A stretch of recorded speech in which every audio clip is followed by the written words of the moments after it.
Bon les amis, bonjour à tous. De quoi on va parler aujourd'hui? On va parler d'un format de carte que j'apprécie énormément. Alors tu me diras, si tu me suis depuis un petit moment, il y en a beaucoup que j'apprécie. C'est vrai. Et ce qui est bien, c'est que je suis plutôt à contre-courant. Ce qui fait que ça me permet d'avoir des cartes pour pas trop cher. Voilà. Ça, c'est cool. Mais pour aujourd'hui, on va parler des AR.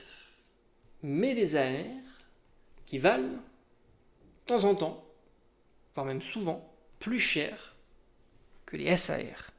Parce que c'est quand même assez fou.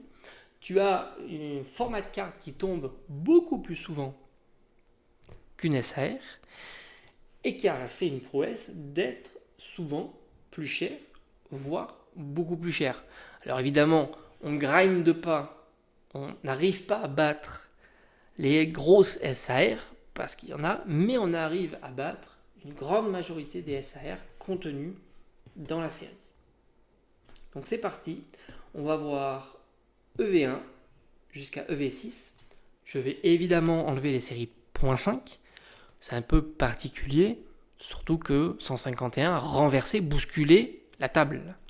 Tu le sais, les cartes 151, c'est une particularité. Tout cote chez 151. C'est assez fou. Même les full art. Alors qu'habituellement, les full art, personne n'en veut, même le ectoplasma, on pourrait en parler. Je t'avais dit qu'il allait se casser la figure, rappelle-toi. Je crois qu'on n'est pas loin des 15 balles sur ectoplasma. On est tranquille sur ectoplasma. C'est normal, c'est des choses qui devaient se faire. Alors, on va commencer par EV1. Alors, attention, elles ne sont pas toutes ultra chères. Mais elles sont notables dans la série. Et puis, c'est pour l'occasion d'illustrer chacune des séries. On commence par EV1. Et d'ailleurs, tu pourras conclure qu'une série intéressante à ouvrir peut se voir aussi au travers de ces AR plutôt chers. Puisque la AR, n'oublie pas que c'est la deuxième rareté qui tombe le plus souvent. Elle n'est juste que derrière la X. C'est pas rien, elle tombe plus souvent qu'une full art. C'est top. Imagine-toi la gold qui tombe très difficilement et qui vaut rien. Voilà, ça c'est vraiment l'exemple type d'une rareté difficile à faire tomber que personne ne veut. D'où le prix. Alors on commence par Écarlate et Violet 1 et tu as deux belles cartes qui a fait des petits swings mais qui se situent aux alentours de 20 €. Ça ne veut pas dire que tu ne peux pas les trouver pour moins cher. Attention, c'est toujours pareil le prix des cartes. Si tu cherches un peu, si tu es patient, brocante, des choses comme ça, tu peux trouver moins cher. Moi-même, je les ai trouvés moins chers. C'est la Kirlia et la Tarsal. Deux magnifiques cartes qui se situent aux alentours de 20 €. Et n'oublie pas que dans cette série, les top cards, c'est Miredon, Corédon, Gardevoir qui se situent. Alors, j'ai pas été vérifié à la dernière cote, mais en plus bas, elles étaient vers les 30-40 €. La Mimosa aussi. Donc là, on commence tranquillement. EV2, c'est pas la même chose. Et c'est marrant parce que EV2 est plutôt sous-coté, on a l'habitude de le dire.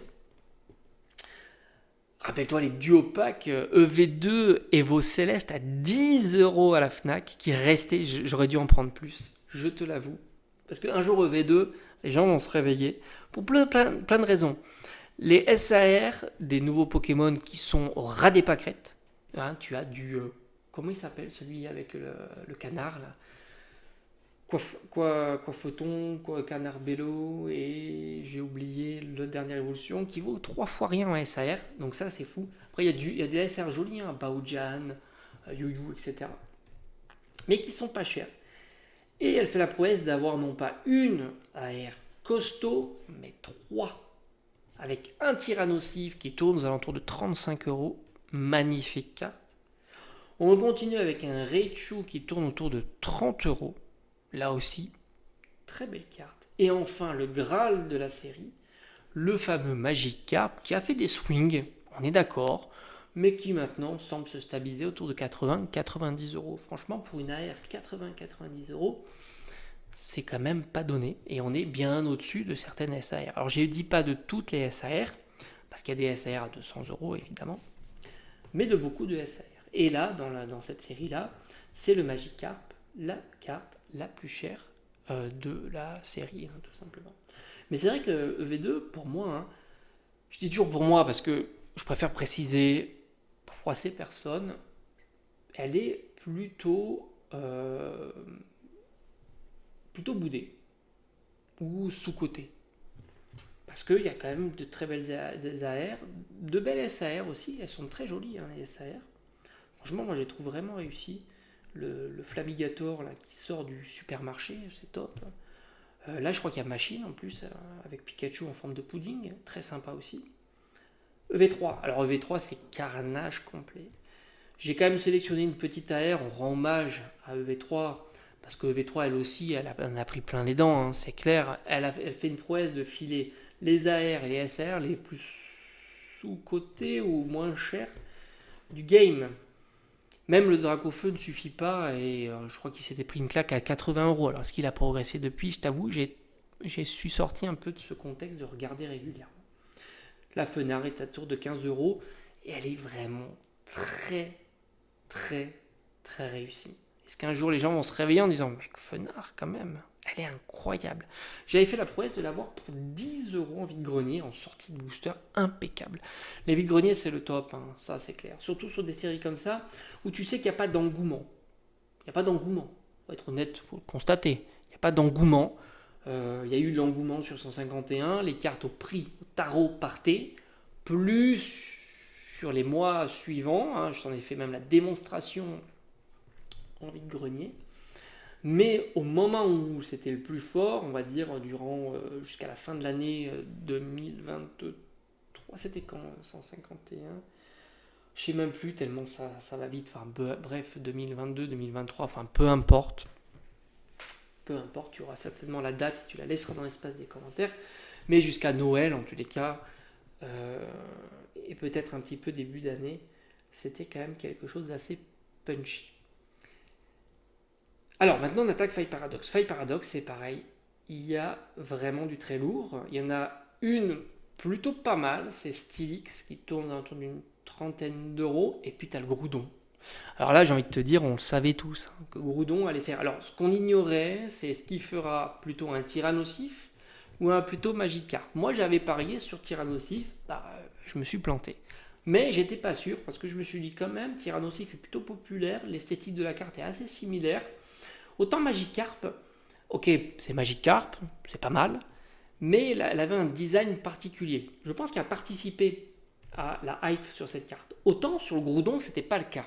Donc moi, je me suis plutôt focalisé sur Tyrannosif. Et je me suis planté. On est parti sur du Magikarp, Groudon, 80 € pour cette carte.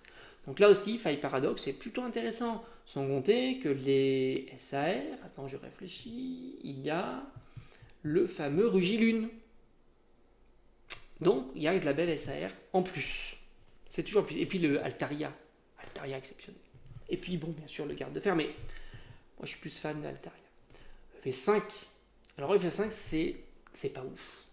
Tu vois, hein, EV5 qui est pas ouf. Et pourtant, les SAR sont dingues. Moi, j'adore EV5 pour les SAR. Je les trouve incroyables. Dont, surtout, Irfoudre, dont j'en suis vraiment un fan. Force temporelle, j'aime beaucoup. Il y a Fantominus, mais c'est pas énorme. Évidemment, on aurait du Ectoplasma en AR, ça aurait pas été le même game. Ils l'ont pas mis, c'est déception. Ils ont mis en X, ils l'ont mis en Full Art et pas de AR. Ils l'ont mis là avec une carte dresseur, c'est pas possible. Je pense que c'est une erreur stratégique de ne pas avoir mis Ectoplasma en AR ou en SAR. SAR Ectoplasma, ça aurait été incroyable. Incroyable. Petit clin d'œil avec, alors je sais plus laquelle, de Soleil et Lune. Là aussi, tu seras peut-être plus avisé que moi pour le rappeler, hein, si on est sur du Harmonie des Esprits, Alliance Infaillible, Duo de Choc ou Éclipse Cosmique. Franchement, je m'en souviens plus. Mais j'ai encore en tête cette carte-là qui est incroyable. Incroyable. Et enfin, Mascarade Crépusculaire, Mascarade Crépusculaire, quand bien même la série est daubée, enfin c'est ce que j'entends, par un point de vue, encore une fois, t'as Evoli. Evoli qui ramasse les lauriers. 60 € pour Evoli. C'est plutôt pas mal. Elle rentre dans le top, hein, top 3 des SAR, des AR, les plus chers du game écarlate et violet, avec Magikarp et Groudon là qui se disputent la première place, mais au final, il y a un champ libre pour Evoli. Donc au final, pour moi, c'est un paramètre important. Ça permet à me donner un petit peu de prendre la température. Est-ce que la série propose des AR goal, objectif, dans un opening. Et ça, c'est intéressant parce que beaucoup aiment les box break. Alors, je ne sais plus si c'est encore tendance ou pas. C'est vrai que j'ai tendance un petit peu à décrocher en ce moment. Beaucoup de projets aussi. Donc, j'ai pas mal décroché.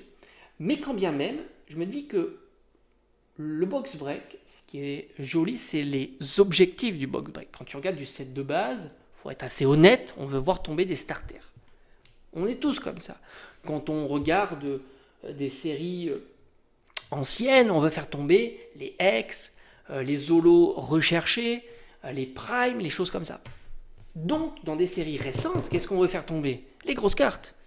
Et si tu as de la R grosse carte, c'est des cartes qui ont un beau potentiel de tomber dans une display, comparativement à une SAR, ou si tu as déjà une SAR dans ta display, ça va être le minimum syndical, et tu peux te prendre la SAR qui vaut que dalle. Donc je trouve que ça rajoute un petit peu de piquant dans les ouvertures. Donc c'est vrai que, mascarade crépusculaire, je suis en train de réfléchir pour voir ce qu'il y a comme SAR. Oui, les SAR Pokémon ne sont pas dingo, c'est vrai. Mais tu te rattrapes un petit peu avec cette magnifique carte Evoli, sans compter qu'il y en a d'autres qui sont sympas, des AR, mais encore une fois, moi je ne parle pas de mes goûts, elles ne sont pas cotées de la même manière. Et j'estime toujours que la cotation d'une carte, c'est pas sa quantité de print, mais bien la demande qui est issue par rapport à l'offre. Tout simplement. D'ailleurs, tu le vois, Ectoplasma, on pourrait imaginer qu'il était moins printé, etc. Mais il a bien diminué. Et c'est ce qui se passe pour beaucoup de cartes, d'ailleurs. Sauf celles qui sont beaucoup demandées. Voilà. Ça, on peut le comprendre comme ça aussi. Bon, j'espère que ça te plu, puis on se dit à bientôt comme d'habitude sur la chaîne. Voilà, n'hésite pas à partager, à me dire aussi si comme moi tu apprécies grandement les AR et que par conséquent tu es quand même moins sensible à la déception lorsque les SAR sont plutôt loupés. Allez, je te dis.